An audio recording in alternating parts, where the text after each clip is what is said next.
right, welcome everyone to another episode of Project Assemble. We apologize for the slight delay. There's just been some technical difficulties. But yeah, I guess we're good now. Should be okay. How are you doing today? Well, I was alright until about 5-10 minutes ago, and that lot, and everything just wanted to go up to the spout. But yeah, other than that, I'm good. Really looking forward to what you are going to present to us and that lot. So yeah, I'm Yeah, buzzing but stressed.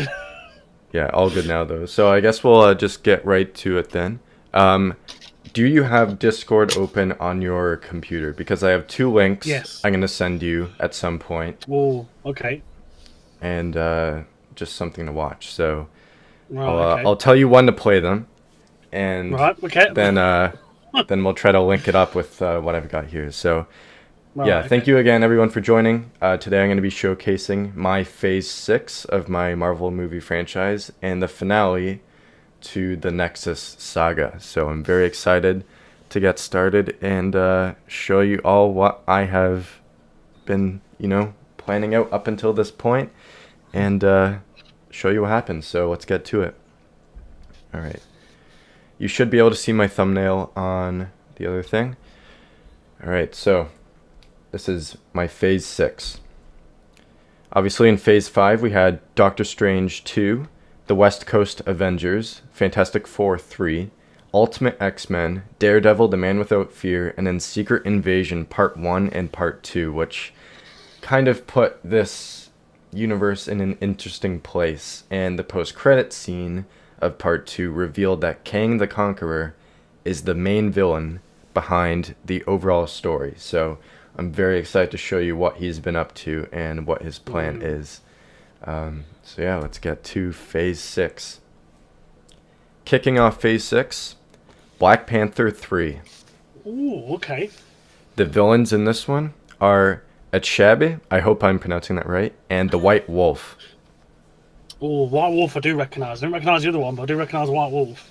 So the plot. As Wakanda struggles to rise from the ashes after Doctor Doom's devastating attack from the Cosmic Saga, T'Challa faces a new threat from within. Achabe, a ruthless militant, seizes the moment of vulnerability to instigate a coup with his formidable enforcer, the White Wolf, by his side. With Wakanda's future on the line, T'Challa must confront his grief and rebuild his nation before Achabe turns it into a brutal dictatorship. So he's seeing this opportunity of a broken nation and is trying to build it into his own vision while T'Challa failed his kingdom back in Doom War, or before Doom. So that's where this is at. So T'Challa will meet Nakia in this and tasks her with gathering the fiercest female survivors to form the new Dora Milaje. Oh, okay. Storm is also featured in this movie. It explores the beginning of her relationship with T'Challa, and both of them work together in fighting back at Achabe. Achabe is killed, and the White Wolf is imprisoned. Wakanda is mostly back to normal, but still has lots of work left to do. So the post-credit scene. T'Challa visits the royal burial grounds where he takes a moment to observe his father, mother, and his sister's graves. As he turns away to leave, a portal opens behind him and the Fantastic Four shoot out of it. T'Challa questions their presence, and Reed reaches out to him. T'Challa, please, we need your help. Confused, T'Challa requests for more information. We need to find the others. Someone very powerful is coming. Everything that's happened to us, it's all being manipulated. T'Challa accepts the plea for help. So that is Black Panther 3. Oh, it's all coming. It's all coming. I've always wanted the connection between the Black Panther and Storm. It's a must Yeah. sort of thing because they have a real rich togetherness. So yeah, I'm really looking forward to this. Obviously in my saga, they've already been together in my saga now. So yeah, it's such a rich connection. I love it. But yeah, Yeah. a good start that is. Thank you. Yeah, I really wanted to get the two of them together in it, and I think this, like, when he's at a vulnerable point in his life, I think that would make a good point in the story to have them go together. So yeah, that is Black Panther 3. Next Nice. up, Silver Surfer. The villain in this one is Blastar. Ooh, okay. The plot. After being separated from the Guardians of the Galaxy while tracking the origin of a mysterious signal beyond the time stream, Norrin Radd finds himself trapped in a pocket universe ruled by the tyrannical Blastar. As Norrin struggles to escape, he must confront the ruthless monarch's army and uncover the hidden forces at play before Blastar's ambitions spill into the greater cosmos. So Norrin is able to overwhelm Blastar's forces with his power cosmic, and he engages in an intense battle with Blastar himself. He absorbs Blastar's cosmic power and uses a cosmic generator to blow open a hole in that universe to escape. The post-credit scene. Norrin traverses the universe in search of any sign of the Guardians as they are lost. A rip in space suddenly opens before him and he is sucked in. In an ethereal environment, Norrin has no idea where he is. A menacing voice echoes all around him as he tries to detect the source. Norrin Radd, the Silver Surfer. Norrin questions who the voice belongs to. I'm simply a man, one that has lost more than you can imagine. Thanks to beings like yourself and the heroes of your precious Earth, I lost my entire world, my entire universe, and the woman I loved. Now, Surfer, you have shown me that it is the perfect time to strike. Norrin retaliates, but Kang freezes him in time. Soon, all will be mine. So now, Silver Surfer's a prisoner of Kang the Conqueror. Damn. Oh, I was going to say, if that ever actually happened in the comics, I've never really Not to my knowledge. but I say I should have known, because you just come up with some of these bleeding amazing ideas now, and it just works, sort of thing. So that is a really nice. I'd have never thought of Kang trapping him, because in my head I've always got the imagine of them being like equal in power, sort of thing. But Kang's Kang, isn't it? So it's going to be evident very quickly that Kang kind of has the edge on most of these people. All right. Very nice. So the next one, this is kind of like an offshoot. It's not like connected really to the main story, but I wanted to do this. Wolverine. Okay. Ooh, okay. Solo Wolverine. So the villains in this one are Silver Samurai and Omega Red. Ooh, yeah. So the plot. When Wolverine is called to Japan to investigate the mysterious death of Yukio, a former lover from his past, he uncovers a dark plot orchestrated by the Silver Samurai, his old mentor, and the man who trained him to become a lethal weapon. The samurai seeks Wolverine's help in acquiring a rare alloy called carbonadium, a substance stronger than adamantium. As Logan faces his painful past and deadly foes, he must stop his former master from unleashing a new breed of killers upon the world. So it's going to be revealed that Silver Samurai killed Yukio to lure Logan back to Japan. Silver Samurai finds the carbonadium and creates Omega Red to kill Logan before he can leave. And Logan kills the Silver Samurai and uses an old adamantium lab to paralyze Omega Red. He found out that the mix of adamantium and carbonadium in his body was incompatible and caused his body to reject both, which then freezed his bones in place. Oh. So Omega Red's body is frozen and packed away to be forgotten. Logan returns to the X-Mansion with the ashes of Yukio. So he kind of gets some closure there, but it's tragic in the end. So post-credit scene. A team of covert Russian soldiers break into the Japanese facility to steal Omega Red's body. They bring him back to Russia, and they prepare a procedure for doctors to reawaken him and extract the adamantium from his body. The alloy is removed, and his menacing red eyes beam open. So that is Wolverine. Oh, that's so good. That right. I know you take some things from the comics, but was the Silver Samurai like a mentor to him originally? In some interpretations, yes. Oh, I never knew that. That really just surprised me. I thought that might have been something you'd brought up then, to be honest. But Like they definitely no, have a that's past together. nice. Oh, well, yeah, I know they had a past, but I never realised it was like a mentor and that sort of thing. And the new like liquidy form stuff now, like is that Carbonadium. something you? Yeah, is that something you made up, or No, is that's the that actual something? alloy that Omega Red has in his body. That's the one that he Oh, can shoot the tentacles out of his yeah. like wrists kind of thing. Oh, I never knew that. Like, that's nice. That is nice. All right, so the next one, this one's really exciting. This one I have basically like a whole scene kind of written, so gonna be kind of like a story time thing.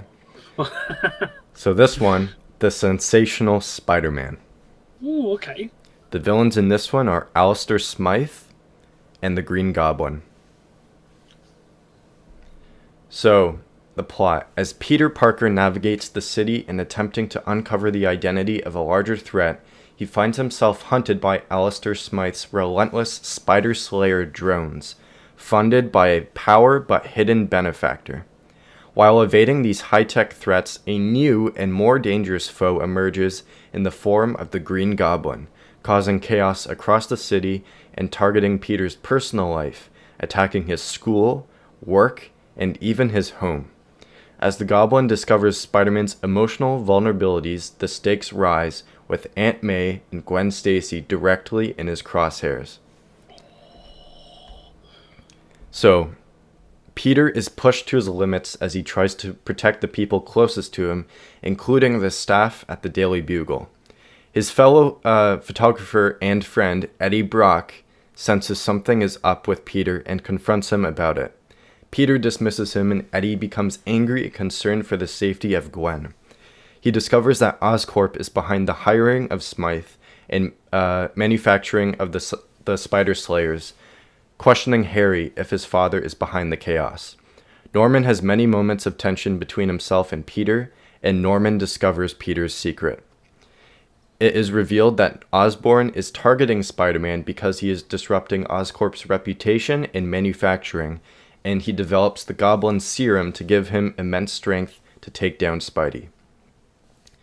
So there's kind of a scene here. So Gwen walks in on Peter changing out of his Spider-Man suit, promising to keep his secret safe with her. Aunt May is kidnapped, and Peter asks Gwen to help him find her.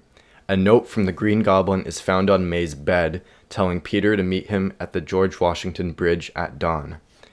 Gwen tries to calm Peter and assure him that they will save her, and May is seen tied to a pillar on the bridge with the Goblin hovering by. Peter arrives with Gwen on the ground, and he pleads to the Goblin to let May free, and he refuses, causing an intense one-on-one battle on the bridge and the surrounding buildings. Gwen climbs a ladder to try to free May while the battle is happening, and Goblin takes the fight back to the bridge. He throws a grenade at a beam, and May and Gwen begin to fall. Peter, overwhelmed by the stakes, makes a strong pursuit to save both of them. He goes for May first and shoots a web towards Gwen as they all continue to fall. With May holding on for her life to Peter, he grabs a beam as they fall while holding out a hand to catch Gwen with his traveling web. A web catches Gwen, but she is suddenly stopped after the high-speed fall. Peter attaches the web to the beam and leaps down with May to check on Gwen on the ground. May is looked after by the police while Peter runs to Gwen, realizing she has died. Filled with sadness and rage, Peter rips the web off of Gwen and holds her body, weeping while the Goblin hovers above, manically laughing. As the anger consumes him, Peter turns and raises his fist to the Goblin before he flies away. Peter and May are at Gwen's funeral, and Peter isn't accepting any help in trying to console him. They leave the cemetery, and Peter assumes his mission: hunt the Goblin. The post-credit scene. A couple watches the stars in Central Park as they enjoy their night together. Suddenly, a bright flash appears in the sky, and they jump up in awe. In the comet-esque appearance, the mysterious object hurtles towards the far side of the park. They run to its crash site and observe the sight. A large meteor sits in the burned grass, and the couple go up to it to take pictures. As they walk away, having experienced a rare sight, a dark, gooey substance crawls out from underneath the meteor. Cut to black. Oh, yes. Yes. That's nice. That is really nice. I love that. You got everything just beat for beat for beat. Just so good. Yeah, I was really That is proud of that really one. nice. Yeah, that's really good. I really like that. It's just perfect. It's literally just again. You show the scene. It's just The it's death of really Gwen good. Stacy. That is really good. So now, And it's a must. yeah. So now Peter's got a personal mission that he's on now, and the introduction to something that could really change how he goes about that. So, yeah, we'll see what happens next with that. Oh, I love that. That's brilliant. All right, next one, Nova 2. Ooh, okay. The villain in this one, the Scarlet Centurion. Ooh, okay. Not sure if you're super familiar with who that is, but it will be revealed soon. I Oh no, I won't say it. Okay. That'll be good. The plot. After a devastating assault on Xandar that leaves the Nova Corps in ruins, Richard Rider is captured by the ruthless Scarlet Centurion and stripped of his Nova powers. Now trapped on an alien planet under the Centurion's tyrannical rule, Richard must fight for the survival in brutal gladiator-style combat while searching for a way to reclaim his suit and rise against the Centurion's dictatorship before his chance for revenge is lost forever. So it is revealed that Richard is not being kept on an alien planet, but an alternate Earth in the multiverse, specifically Earth 6311. Eventually, Richard is forced to fight against Drax, confused why he is also there. It is revealed that the Centurion captured the Guardians of the Galaxy after being separated from the Silver Surfer. Richard plans a resistance attack with the Guardians and other warriors being held captive. Richard regains his suit, and the World Mind's aura gives him the Nova Force, and a gigantic fight for escape ensues. The Centurion is defeated, and the heroes escape on the Guardian ship, still heavily damaged from the Centurion's assault. Richard and the Guardians exit the timeline through a multiversal portal outside of the planet and head towards Earth 616. So, the post-credit scene, this is also like a mini scene here. Reeling from the Resistance's assault, the Centurion attempts to send all available infantry units to follow the escaped heroes. Before he can begin the transmission sequence, a portal opens behind him. As the Centurion turns around, he instantly realizes what situation he is in. Kang the Conqueror exits and confronts the Centurion. I gave you a chance, and you threw it away. The Centurion lifts himself up to try and show a more powerful and confident stance. You don't understand. They were different. Kang begins to walk slowly towards him. By now, you should know what we are up against. Do you not remember anything about the other ones? All the others you've enslaved? All the ones you've killed? The Centurion responds, I held my ground, but they overwhelmed my forces. If you wanted them dealt with, you should have done it yourself instead of moping in your realm, wishing you hadn't failed Ravana. Kang stops in his place. You dare say her name. He reaches behind his back for his cosmic blade and holds it behind his back, approaching the Centurion. I've been waiting, planning. I let you try to prove yourself worthy to me once more. You've shown me that I was wrong to believe in you.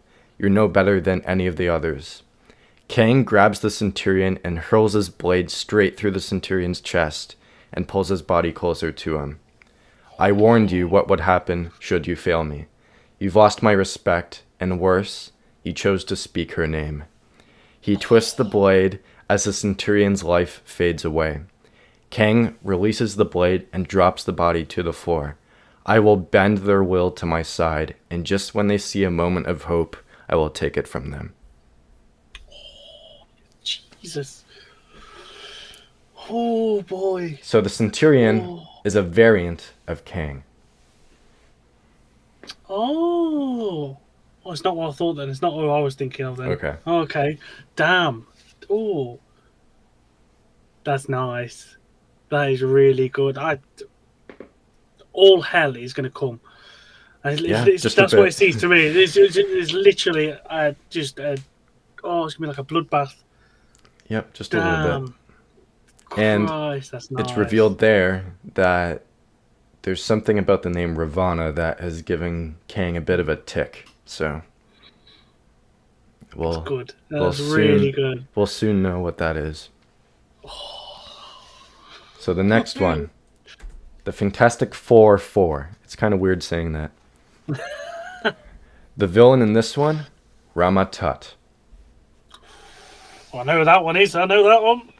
So the plot. After narrowly escaping his reign in the past, the Fantastic Four must face the wrath of Ramatut as he emerges in the present day with a conquering army determined to reshape the world into his empire. With the fight being taken to the newly rebuilt Wakanda, and with all of humanity at stake, the team joins forces with Black Panther and the warriors of Wakanda to stop Ramatut's ruthless quest for dominion. So Wakanda's not catching a break at all. Like it's like just constant. Like they're just being like the battleground for whatever. Jesus. So the Fantastic Four and Black Panther receive the aid of Namor and the remaining forces of Atlantis.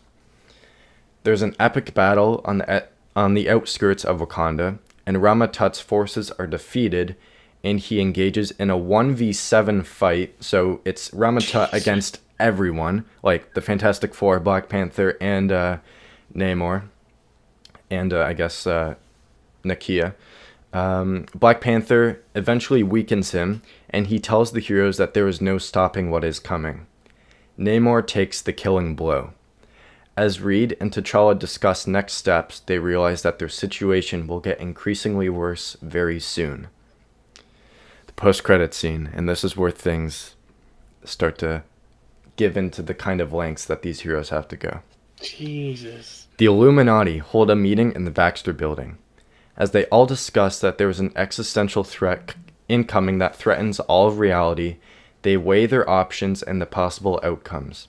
Doctor Strange offers to find the other Sanctum Keepers to form a team of magic users to investigate the situation.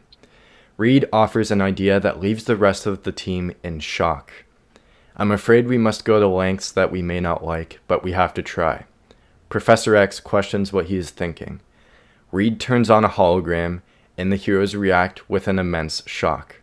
We must visit Victor. Cut to black. Jesus. Oh. Oh, right. Okay, I was not expecting that. That's like a proper desperate measures sort of thing. That is. Yep, just a little desperate. Christ.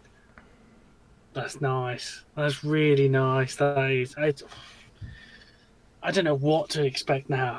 All I can see is just battle after battle after battle. Somebody's going to get being decimated and lands are going to disappear. Yep. I was waiting for you to say an incursion was going to happen as well, to be honest then. Oh, no. Not in this one. Well, I shouldn't say that, but... all right, next one. Maybe in the future ones, maybe. Well, we're not done Phase 6 yet, so we'll see. Next one, Symbiote Spider-Man. Oh, okay. I was not expecting two Spider-Mans in the same phase. Damn, okay. So the villains in this one are the Green Goblin, of course, and the Big Man. He's a gangster. Oh, right, okay. I was waiting for some more then, to be honest. It's just the big man. I'm like, No, okay, it's the a big man really is. it's a dumb name, but he's one of his like first villains. Oh, okay. Yeah. So the plot. Reeling from the devastating loss of Gwen Stacy at the hands of the Green Goblin, Peter Parker finds himself consumed by vengeance. When a mysterious black symbiote attaches to him, amplifying his powers and his darkest impulses, he uses his new abilities to exact revenge on the villainous Goblin. As Spider-Man sets out to take down the Goblin at any cost, a new threat rises in the shadows, the Big Man, a ruthless crime lord seeking to take control of New York's underworld from under the Kingpin's fingertips. With his rage spiraling and the lines between hero and villain blurring, Peter must fight to hold on to his humanity before it's too late. So this movie introduces the Black Cat, who is stalking and stealing from the big man. She meets Spider-Man and convinces him to help her get information on the big man so she can pursue a personal mission. Peter begins to slowly give in to the symbiote's inner voice, urging him to take things to an extreme level. He has multiple arguments with the people closest to him, including Aunt May, Betty Brant, and Eddie Brock. He has numerous encounters with the Goblin as he takes the fight to Oscorp Tower. In a final stand, Peter has the Goblin at his weakest. Struggling to control his emotions and actions, Peter refuses to kill the Goblin, realizing that if he does, he's no better than the bad guys. In this moment, the Goblin uses a sonic grenade to hurt the symbiote, and Peter attempts to rip it off of him. When it is released, the Goblin begins to try to escape the burning tower. As the symbiote crawls away, it launches a strong arm out to catch the Goblin mid-air and pin him to the wall. Peter stands and watches as the Goblin is defenseless. Another symbiote arm launches out, this one piercing the Goblin's chest and killing him. Peter finds a canister and traps the symbiote inside it and dumps it in the river. With the Goblin gone, Peter moves on. Black Cat finds him again, and Peter offers to continue helping her, only if she's willing to let him put the big man in prison. So the post-credit scene. Eddie Brock is walking back to his apartment after taking pictures from the ground of the battle at Oscorp Tower. As he walks by the harbor, he notices a shiny glare in the water. Approaching the site, he realizes there is a canister floating towards the dock's ladder. He goes to scoop it out and carefully observes what's inside. As he holds it towards his face to see its contents, the glass bursts open and Eddie falls over. The symbiote begins to crawl towards him and consumes his entire body. As it sinks into his skin, Eddie is in neural shock. When it calms down, he sits up and questions what just happened. Suddenly, a thunderous voice enters his head. "Eddie, we have much in common." Eddie immediately jumps up and questions where the voice came from. "Peter Parker has caused you lots of stress and anger. What do you say about giving him a visit?" Eddie realizes he has access to power that he thought was impossible, and he accepts the symbiote's offer. And that is it. Oh, D! I was not expecting. Well, I don't know. I was expecting the Goblin to die, but not like that. Is that something again? I need to ask: is that something that you thought of with the Venom killing it on its own? Yeah. When it's just in the liquid form and that. Yeah. I'd have never have thought of that. Never have thought of that in a million years. That long. I always thought it needed somebody to. I knew the moment that he realizes he can't kill the Goblin, that's when he needed to, like, the Goblin kind of helps him in that way. He throws a sonic grenade at him, but he's able to rip it off and just, like, throw it. But the symbiote still wants to carry out what Peter wanted to do. So he takes the Goblin, throws it to the wall, and then kills him. So good. So good. I never thought. Some of these ideas you come up with, I got a bleeding clue where you come from. Never would have thought of these in a million years. I'd say 90% of it is just all there. It bloody must be, honestly, because Christ. I always thought the symbiote needed a person to fulfill the action, but just have it just like crawl in there and then it just pins it on its own and, well, you're not going to do it, I'll be doing it myself. Oh, boy. So you've got another big threat coming at the end of that. Those that may know, it's obvious it's going to be Venom at some point. So the next one, this is where things kind of start to diverge back to the main story. Doctor Strange, the Sorcerer Supreme. The villain in this one, it's kind of ironic, Morgan Le Fay. All right. Oh. Yeah. So when you revealed that in yours, I was like, oh, okay. So Beat me to it. again, a completely different person she's fighting against, and a completely different Yeah. tangent. But that's nice. Okay. So as Doctor Strange senses an ominous threat looming over Earth, he assembles a team of Sanctum Keepers to fortify the planet's defenses. Meanwhile, Morgan Le Fay emerges, hunting the Sorcerer Supreme in the name of Mephisto. Strange and his allies must confront Morgan's ancient magic in a mystical battle that will determine Earth's fate and prepare it for the greater cosmic conflict to come. So, Morgan kills the team of Sanctum Keepers and leaves Strange alone with Wong. Eventually, he confronts Morgan about her real mission. She has been sent to prepare this reality for Kang the Conqueror's arrival, ridding it of the timeline's most powerful defender, Doctor Strange. Strange is barely able to stop her after using dangerous powers from the Darkhold.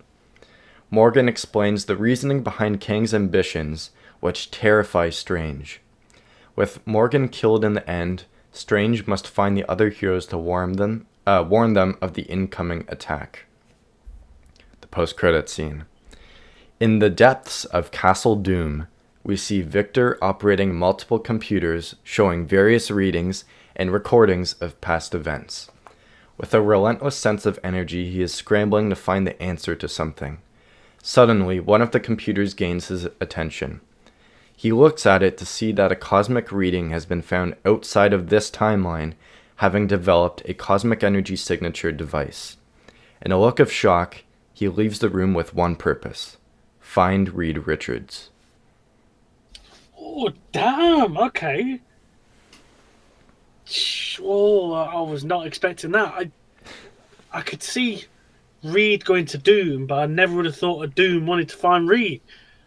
Even he realizes that he needs the help, so. That is so clever. That is so nice. They're in that kind of situation where they need to work together instead of all this time they've been enemies, and now this is the length that they have to go to. That's it.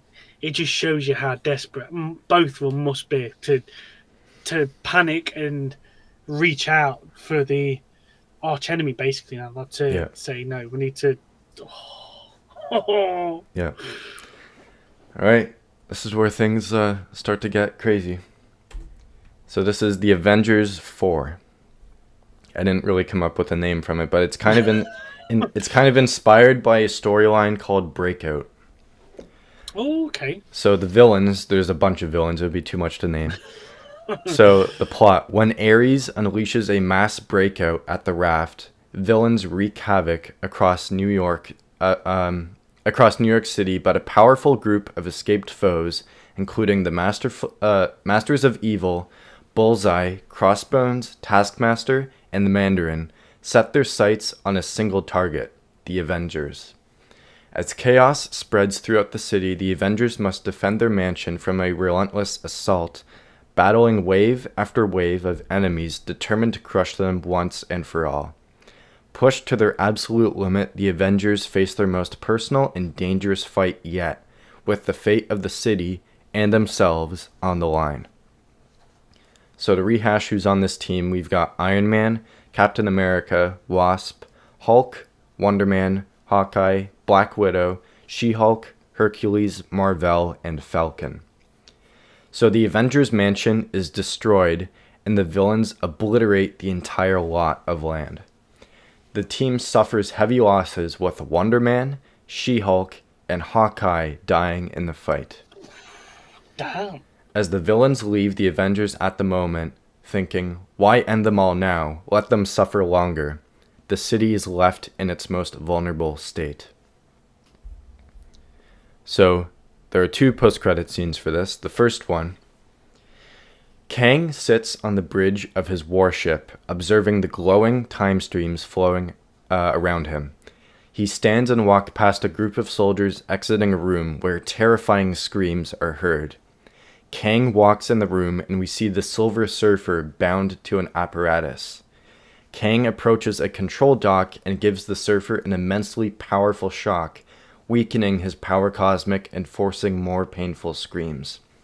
Know this, Surfer, that you are an essential pawn in bringing liberty to the multiverse in the name of Kang. However, once your purpose is served, you will no longer be of use to me.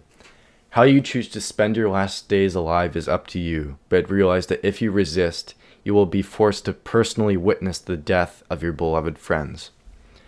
As the Surfer regains some energy, he chooses to respond. You're scared, Kang. You're scared of losing power, authority, and better yet, Ravana wouldn't love you for what you've done, what you're going to do. You can't stop this. It doesn't have to end this way. Kang slowly walks up to the Surfer's tired body with a piercing stare into his eyes. Amusing. He turns and amplifies the shock apparatus to its maximum power, and he leaves the room as the Surfer is continuously shocked to near death. He returns to the bridge and orders the bridge commander to initiate a multiversal portal opening. The portal opens, and we see Earth in the distance. The warship, along with hundreds of smaller ships, head through the opening. The dynasty begins. Post-credits scene 2. The heroes meet at the Baxter Building while New York remains in a war zone state. They begin to plan out their options to begin an offensive before Kang arrives, and Reed brings up the possibility of contacting Doom. The heroes immediately shut the idea down, pleading that they don't bring him into the situation due to the risks that it poses. As an argument erupts between Reed and the rest of the heroes, Herbie informs the group that there has been a security breach in the building, with the defenses being wiped out on each floor heading towards them. The heroes get in their defensive stances in preparation for the incoming threat. The elevator door opens, revealing the man they are so divided on talking to. Hello, Reed. We have much to discuss. I need your help. Cut to black. Jesus whipped. Damn. So, it's happening. I knew there was going to be some a massacre like that. I wasn't expecting to kill 3 heroes off straight the bleeding way like that. And devastate. Just leaving New York like that as well. It's just like the city it's like on fire. Like there's nothing really saving them at this point. They're too overwhelmed with all the villains that are out now. It's in chaos. So I'm gonna send you a link. Oh yeah. And I will tell you when to start playing it. Right. Like okay. just have it ready. But yeah. Okay. Try to time this. Okay. One. Right. It's up Reddit. I've not played it yet. I'll leave it be. So, you see some empty space there, and obviously, the big finale's coming. So, this will explain what that is. So, in 3, 2, 1, play. Oh.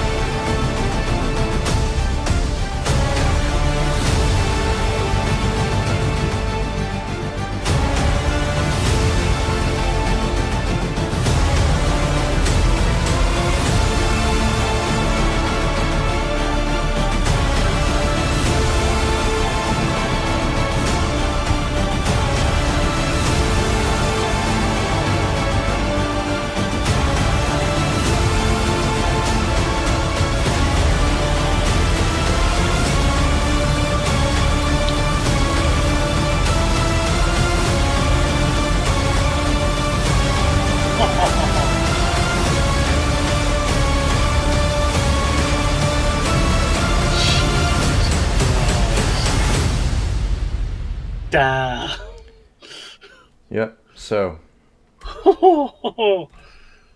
the Kang Dynasty. What we all thought was going to be the film before Secret Wars.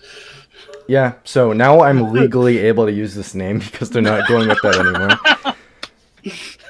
So, the Kang Dynasty. Actually, yeah. is coming after the Avengers 4, filling in that space. So the villain in this one is obviously Kang the Conqueror. The plot: in the Kang Dynasty, the heroes of Earth 616 face their greatest threat yet as Kang the Conqueror descends upon the planet with a massive army determined to rewrite history and eliminate Earth's heroes once and for all. From the Avengers and the X-Men to the Fantastic Four and the Guardians of the Galaxy, every hero must unite to defend their world. But when Doctor Doom arrives bearing cryptic warnings and crucial information, alliances shift, and the true scale of Kang's plans begins to unravel in the epic first chapter of the Nexus Saga's explosive finale. So, now we're fully revealed on why Kang is doing this. It is revealed that Kang, Nathaniel Richards, has been traveling the multiverse in search of a timeline where his love, Ravonna, survives. In his own timeline in the 31st century, Ravonna is killed after the heroes of his Earth wreaked havoc while engaging in a battle with another villain.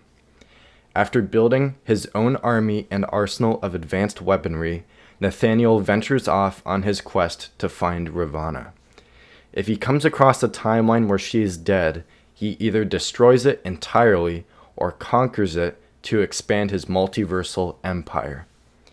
After discovering different variants of himself, he comes across the Council of Kangs, who banish him outside of the time stream to avoid multiversal destruction. However, Nathaniel is able to convince Rama-Tut and the Scarlet Centurion to help lead his army in his absence.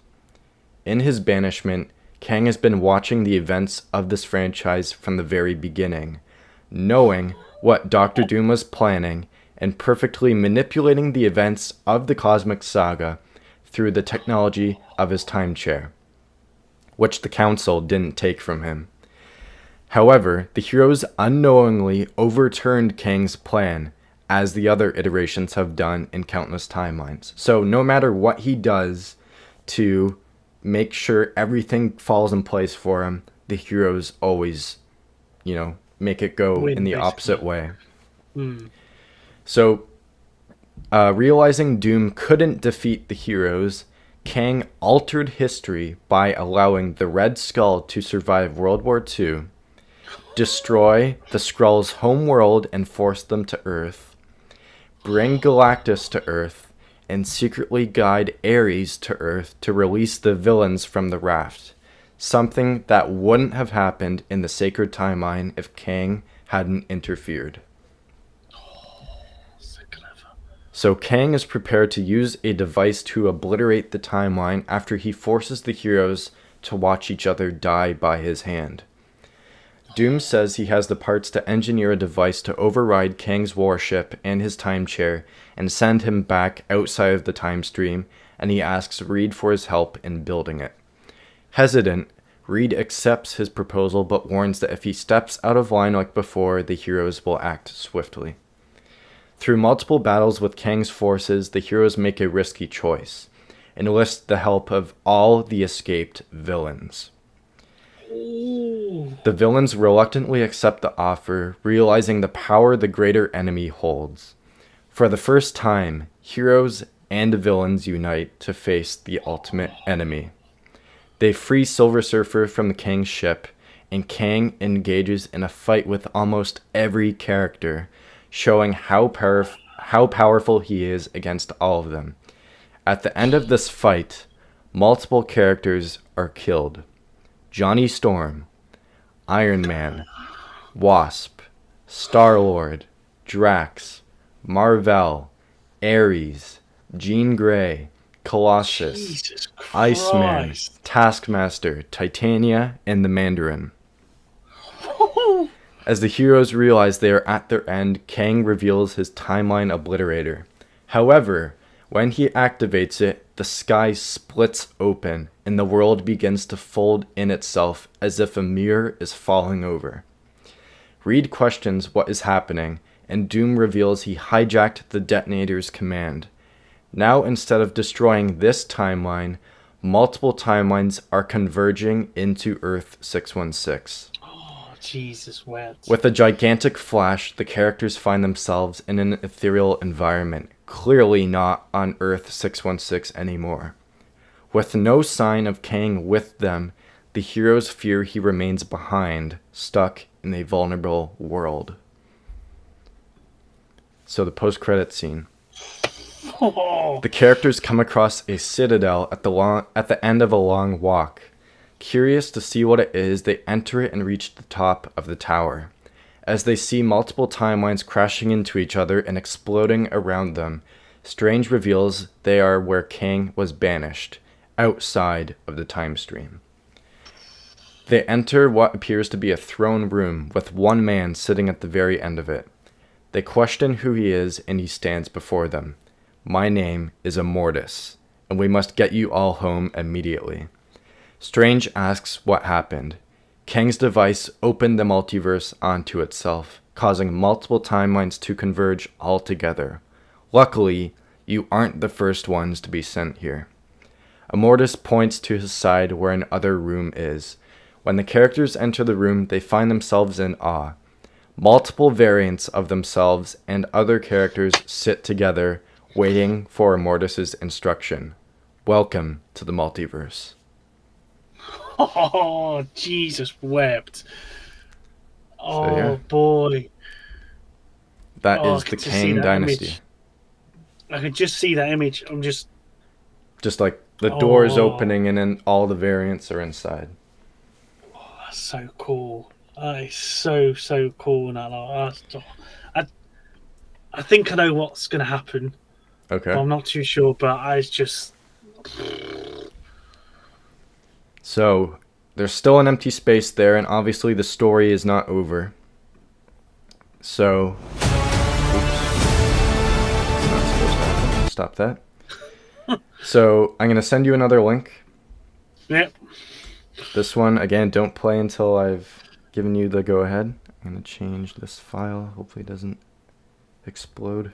Oh, crap. Stay there. Stop. Alright, good. Okay. So... Alright.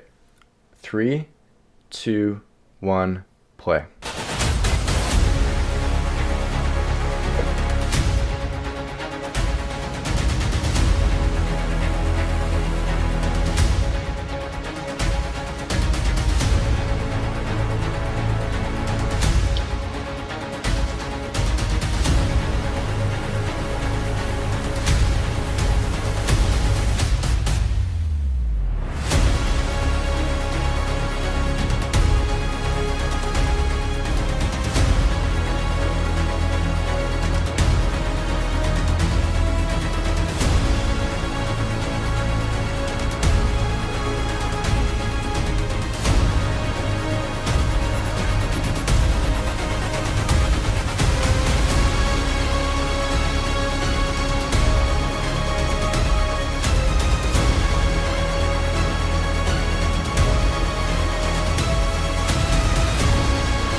Oh, you sod.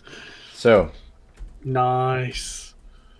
Come back, come on. There we are. Eternity War.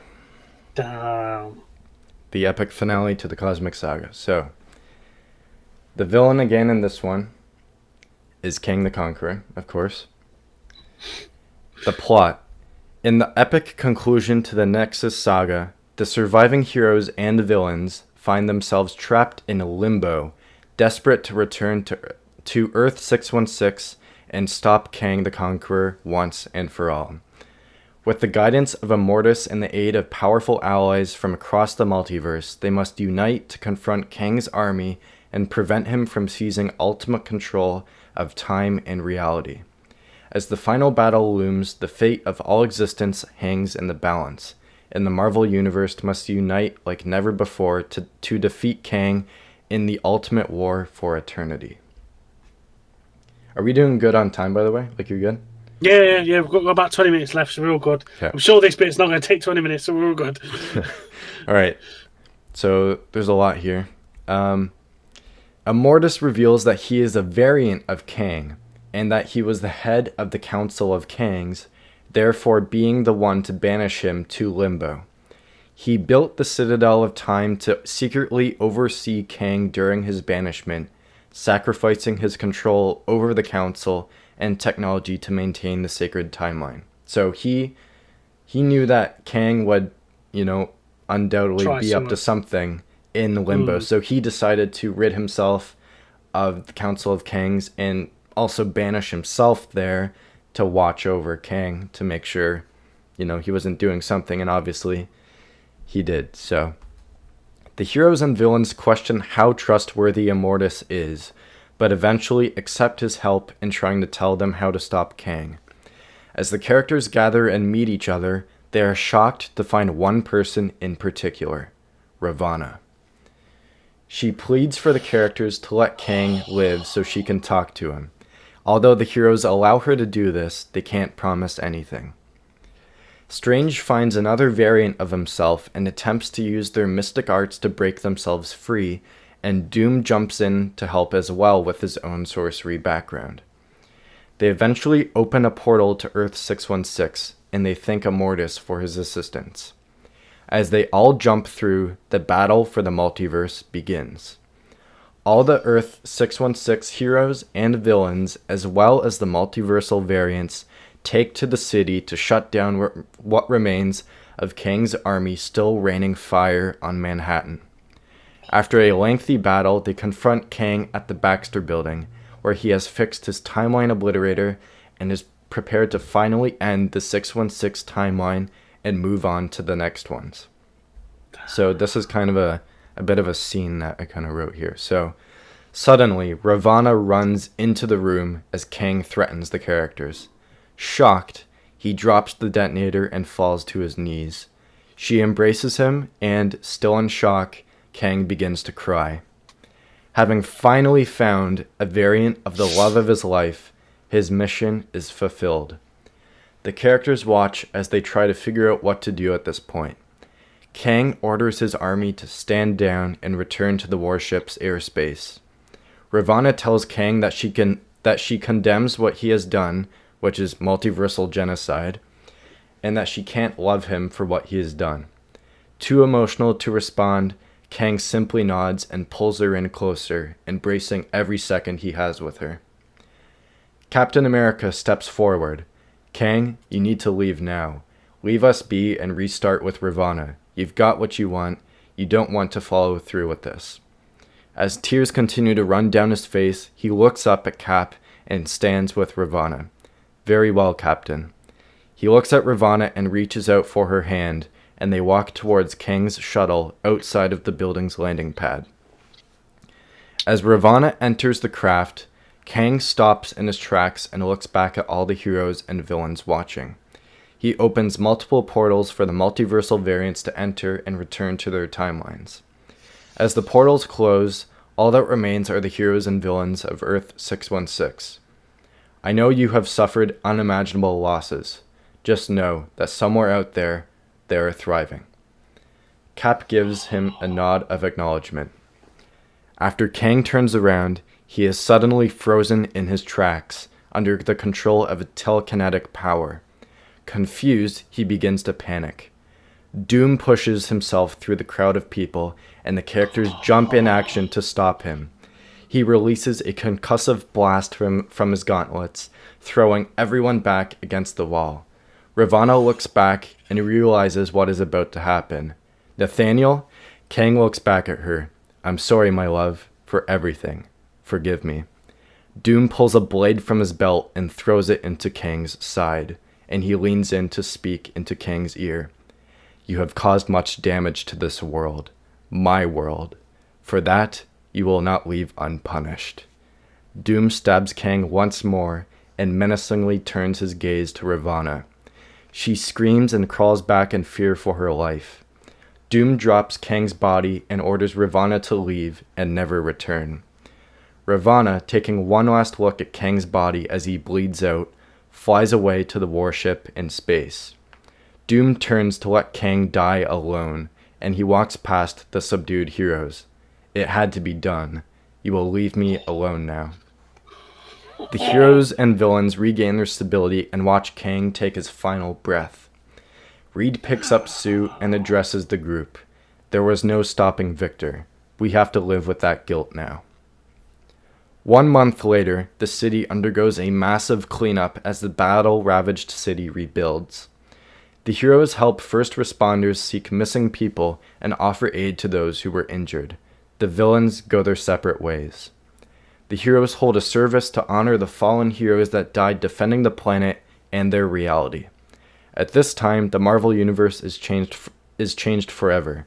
A multiverse is damaged, a world is in repair, and the Nexus Saga comes to a close. Jesus, that is the finale to Phase 6. For start off, I thought you was gonna have like a battle world sort of thing. To be honest, I really was expecting something like that, and then for a second, I really thought you was gonna kill Captain America. Then I was gonna lose it. No. I was gonna be miffed. And I was like, no, you can't. I've already killed him in my saga. You can't kill him in yours as well, for Christ's sake. Just let him live for one of them, Jesus. But no, that's good. That is so good, that lot. And killing Kang off as well. Jesus wept. I was adamant he was going to go. I was absolutely adamant. I weren't seeing that at all. He was going to kill Ravana. That's what I thought then for that point. I it was like one or the other. I thought it would be more tragic if Kang was the one to die after finally getting what he wanted and seeing Ravana and being with her. And now he is like everything that he's done and all of his actions have had this guy, Doom, not agree with anything he's done and take matters into his own hands. So, yeah. So good. So good. And I wanted to have at the end too, like, the heroes actually helping like first responders like clean up the city and all that, and like look for the missing people. And obviously like thousands, if not hundreds of thousands of people have died in Kang's attack. So the fact that they're helping rebuild and all that, it kind of shows like it's in their nature to help, like, no matter what and all that. And the villains, obviously, like, they're villains, so they're not really going to help, but they kind of let the heroes do their thing and help rebuild the city. So that's where this universe is left off right now. So good. So thank you. Because that's just mental. Absolutely mental. So good. Again, completely different to what my Phase 6 is going to be like. Yeah. At all. I think the only aspect that's similar is there's space. There's a lot of space stuff. Okay. That is literally it, but such a good story in that lot. Such an amazing end. That is the Nexus Saga. That's nice. No, really, really good. Definitely gonna make this a yearly thing, because I'd love to know where you go from this. Absolutely love to go where you go from this, because I need to think of like a big event to end it on. Like, obviously this event is like, it's not even like a comic event or anything. It's maybe loosely inspired by Avengers Forever, but other than that, it's all original with all the multiversal heroes coming together and Kang and Doctor Doom and all that. So yeah. So good. So good. That I've never, like, you've seen like a load of the Spider like multiverse characters all come together. Obviously in mine you had all the Captain Britain's different multiverse ones come together now, but I've never actually seen like on a mass scale like you have of literally just all of them sort of thing. Different characters like Iron Man's, Doctor Strange's, and like Captain America's. I've never seen on that sort of scale. To end with that, just it's so good. so Yeah. so good. So obviously, Oh, if Marvel Studios kept with the idea of Kang, this would have still been completely different from what they would have planned. And after they canceled it, I was like, fine, I'll do it myself. Like, I'll I'll use this villain as the big bad for my next saga, and then kind of mold the story into how I would have done it in the MCU and all that. So, yeah, I'm very proud of how it turned out. yeah. It was really hard to try to top Doom War as the conclusion to the Cosmic Saga, but I think this might have, Oh, taken the edge of it, I think. oh yeah. To be honest, this for me, I loved you do more than that, but I think this just tops it. 100% tops it. Some of the stuff you've come from it, and you've like just demonstrated, and how heartfelt, and so much like calamity and death, and just Yeah, wiping out some of the characters. It's just unbelievable, absolutely unbelievable. So yeah, honestly, just thank you. I can't. I was just so good now. Like, I'm looking forward to showing you mine next week, Yeah, but I'm looking it's forward to see nothing on what you that do. sort of scale. Yeah, it's nothing on that sort of scale. But crying out loud, it's so good. Yeah, so I honestly have no idea where I could take it now. It's kind of all like open. Like I could really do anything now if the multiverse is kind of introduced now. But it'll take a lot of planning because this one took a long time to figure out. I knew where I knew where it was gonna start, and I knew where I wanted it to end. But figuring out everything in between, and then making sure everything tied back together in the conclusion with him manipulating all the events like Secret Invasion and Red Skull coming back and all that, and making it all tie together at the end, that was maybe the most time consuming part of it. And trying to find a name, like I knew the Kang Dynasty. I knew I wanted Kang Dynasty as the part one to the ending, and I had no idea what to do for the second part. And I came across Eternity War. Obviously, it's like it sounds like a rip off of Infinity War because it's like the same kind of thing. But I thought Eternity tied more into Kang's mission, with Eternity being, I guess, in Infinity could be another word for like a scale of time and stuff like that. But yeah, that's where this one has left off. So good, so good. No, honestly, you should be proud of that, because that's just honestly, Kevin. Watch. Don't bother with me. I'm just a daft, silly old sod just rambling. Just watch him. He's got some bleeding brains and talent behind him. I'm keeping this entire document. It's at 46 pages. So if he ever hits me up, then I've got it ready for him. It's all there. It's what your Kang Dynasty should have been if somebody didn't piss around. Yeah. Well, this I could kind of see, because we're in the multiverse saga, obviously, for the MCU. I could see this maybe being something with what Doomsday and Secret Wars could be, with literally everyone coming together. So yeah, I'm curious to see how they'll tackle that, because obviously if you made this, there would be like hundreds of characters, and it probably would be a lot to take in, but obviously not everyone's going to get the same amount of screen time as everyone else. But in the MCU, I think the way they did with Infinity War is balance everyone out and have separate kind of teams going on in different places and switch the focus back and forth. So I'm very curious to see how they'll handle it if the universe has expanded that much more since the end of Endgame. Yeah, that's true. And you got, now they can introduce all the Fox characters and stuff like that sort of thing. They literally could do. They wouldn't do it on the scale that you've done it, because yours is just absolutely unbelievable. And It's it literally was so everyone. good if they did. Yeah, exactly. Literally unbelievable. So good. But if they can even do a fraction of what you've just created there, it should be good. But even the MCU ain't got note on you now. Crying out loud. I've got an edge on them, so if they kind of copy what I've got, I could say, hey, I did this first. Is that copywriting? And yeah, exactly. I want some dough, thank you. even like back to the Cosmic Saga, like with Doom War and all that, I could say if you do like, oh, just got a comment here. Hamish White, thank you for joining. I just watched your Spider-Man game villain designs video and loved it. Thank you so much for that. Oh, brilliant.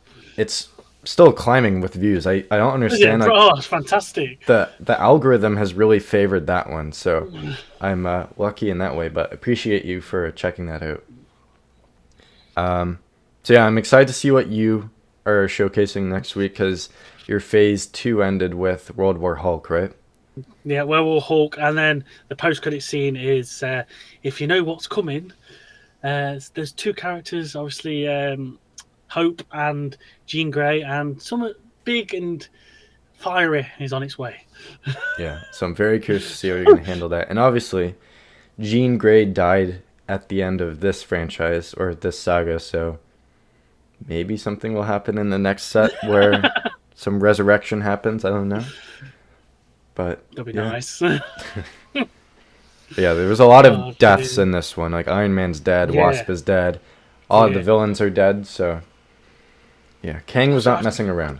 No, not at all. To be honest, I thought, well, I think in my first three phases, I killed a couple off maybe, and I don't think I've killed anybody off in this just yet. I don't think I might have done. I think Can't you did remember in now, but Secret yeah, Invasion or like your first. yeah, that was the saga. first phase. Like, Yeah. yeah, I killed a few off in that, but yeah, I need to up my body count by sound doing that. Like, they start like putting people down. Well, when the universe gets too big, you kind of have to narrow down the cast. So Yeah, I get that. Yeah, that's true. yeah, I'm Oh, very excited to dude. see what you've got next week. But yeah, I appreciate everyone that was tuning in for each stream that we did for these and stuck along for the journey, including the Cosmic Saga, because it all kind of like that was a conclusion with Doom War, but it all kind of came full circle at the end of this one with Kang controlling all of that. So yeah, very Yeah, proud of massively. it.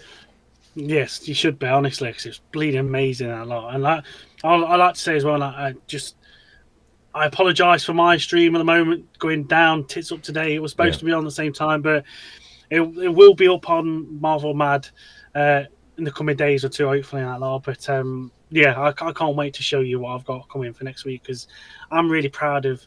It was similar to what you said as well. Like I had the starting off, I had the ending all figured out.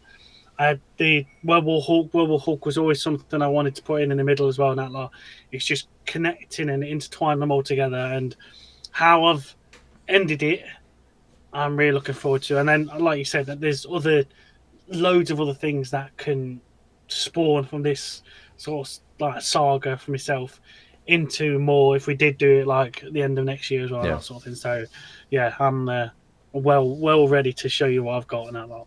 Yeah, I'm really proud of how I got Kang's whole lore figured out too. Him being banished and like having his reasoning behind doing all this with Ravana and all that. Because I don't know if the MCU would have done that with Ravana being the No. reason he's doing all this, because that's such a big part of the comics of why he's like motivated to do what he's doing is because of her. And I guess to a degree, Earth's Mightiest Heroes, the animated series, kind of inspired that kind of plot point because there's something in the series where he's doing it for her, to a different degree. But I'm really happy with how I got him figured out, his motivation, and then where he ends up in the end. So it's tragic, but I think it worked out well. I know, yeah, just a bit. Christ, but I know you just intertwined it so well. Like I say, I go from a lot of comics and just like manipulate the story into how I want to present it with some of your ideas that you come up with and that, and it's just literally just out your bloody head. How you do it is beyond me. I honestly ain't got a clue because it's just so cleverly and so fluid, and how it connects is just so good. A lot of it is me trying to honor the characters and what they like their arcs traditionally, and then take a spin on it at the same time. For Spider-Man, you can see I've done a clear arc for him. Like in the first part, it was mostly him with Daredevil, and now in this, he's kind of on his own. we have the the death of Gwen Stacy, and then Venom is coming into it eventually. So there's a natural kind of arc for Spider-Man that I'm trying to follow, but still kind of change it up a bit. Yeah, nah, so good. Honestly, so good now. Like, it's just wow, Appreciate it. so clever. Nah, that's all right, my friend. All right, so I guess that is it for today. I again appreciate everyone for tuning in. Do you have anything dropping on your channel this week? Well, today it is the 2-year anniversary of Marvel Mad, to be honest. Okay, So we'll have nice. a thank you for subscribing, and just a thank you to yourself for jumping on Marvel Mad and helping us out, and just like flourishing with us and bringing like Project Assemble and everything together. So there's a thank you video coming out tonight for 2 years of Marvel Mad and how you lot of Paul when he's beyond me. And then on Friday we will have another video of the what's it called, Marvel vs. Capcom Fighting Collection. We're doing, I think it's the Marvel vs. Street Fighter characters on Okay, Monday. On Friday, sorry. So yeah, so a thank you video and the Capcom Arcade Classic Collection. It's a nice. mouthful. I always say it. What about yourself? You got any coming out? Right now, no. I might try to do another tier list video if I have the time. Oh, Rez is in the chat. Hey Rez, thanks for joining, but yeah, we're just wrapping up, so um all good, no worries. If you want to watch what we've done, just go back to the start. Yeah, I've got nothing really planned for this week, but I'm in the middle of I've got a couple ideas for a tier list video that I'll maybe get out next week or like later next week, and then yeah, see what happens from there. Nice. All right, well, that's it. Then I guess we'll wrap it up here. So again, thank you everyone for joining. We will see you all next week where Marvel Mad will be unveiling his Phase 6, and we will see you all then. So see you then. See you in a bit, guys. Thank you.